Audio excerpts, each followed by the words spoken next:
ကိုရီးယားနိုင်ငံလူငယ်ဂျားရဲ့မှာ Sogeting ဆိုပြီးတော့ရေပန်းစားရဲ့ကိုယ့်ရဲ့ပါတနာရှာဖွေရဲ့ Korea Blind Culture ကြောင့်ပြပါမယ်။ Sogeting ဆိုတာဘာလဲဆိုတော့ Soge ဆိုတာက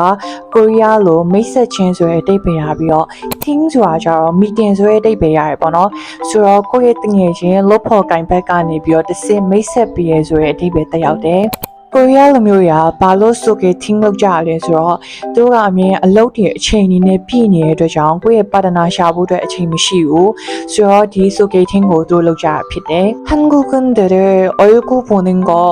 좋아하는 것 같아요. 또 코리아လူမျိုးတွေကဒီ online မှာ data မျိုးမကြိုက်ဘဲနဲ့အပြင်မှာလက်တွေ့ 얼굴 보는 거 face to face အလို data မျိုးသဘောကျရပေါ့နော်ပြီးတော့ဒီ dating culture ကကိုယ့်ရဲ့ဒီလောက်ပေါ်ကိုင်ပဲတငယ်ချင်းကနေပြီးတော့တစ်ဆင့်မိတ်ဆက်ပေးတာဖြစ်တဲ့အတွက်ကြောင့်ဒါစိတ်ချမှုရှိရလို့ပြောလို့ရတယ်ပေါ့နော်အရင်ဆုံးတွေ့ရခါမှာဆိုတော့ယောက်ျားလေးကတော့တသေးရက်နဲ့တန်တန်ရှင်းရှင်းလေးဝတ်စားသွားတယ်မိန်းကလေးတွေကကျတော့ဒီစပင် makeup နဲ့သူတို့ရဲ့အဝတ်စားကို cue ဆိုင်ကြရပေါ့နော်စချင်းတွေ့လို့စကားပြောတဲ့အခါမှာဘာကိုအရင်ဆုံးမေးကြလဲဆိုတော့သွေးမျိုးစားနဲ့ MBTI ကိုမေးကြရဲသွေးမျိုးစားဆိုရင်혈액형이 뭐예요? MBTI가 뭐예요?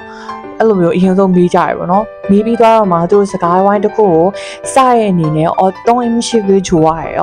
ဘယ်လိုစားတောင်မျိုးသဘောကျလဲဆိုပြီးတော့ဒီစကားဝိုင်းကိုစလေးရှိပါတယ်သူတို့ရေ Sogeting လုပ်တဲ့အခါမှာတွားလေးရှိရတော့ cafe ဖြစ်ဖြစ် restaurant ဖြစ်ဖြစ်တွားရပေါ့နော်ဒါပေမဲ့သူတို့ပထမဆုံးတွေ့ချင်းမှာရှောင်းလေးရှိရတော့စူးကြရီလို့ခေါ်ရဒီအရက်တောက်ချင်းကိုတော့ရှောင်းလေးရှိရပထမဆုံးတွေ့ချင်းမှာပေါ့နော်တွေ့ပြီးသွားလို့တငယ်ချင်းတွေပြန်ဆုံတဲ့အခါကျရင်သူတို့ချင်းတွေပြန်မေးကြတယ်어때ဒီလူကဘလို့နေလဲနော်ဒူပုံကျမနိုင်ကွာနောက်တစ်ခေါက်ပြန်တွေ့မှာလားစသဖြင့်သူတို့ချင်းဒီလူကဲခတ်ပြီးတော့တိုင်မင်လေးရှိရပေါ့နော်ဒီ Sogeting ကိုကြည့်လို့ဒီ Korea variety show တွေမှာလည်းreality dating show ဆိုပြီးတော့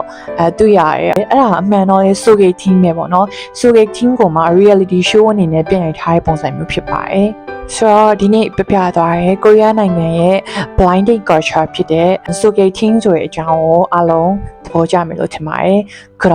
다음 영상에서 또 만날게요 안녕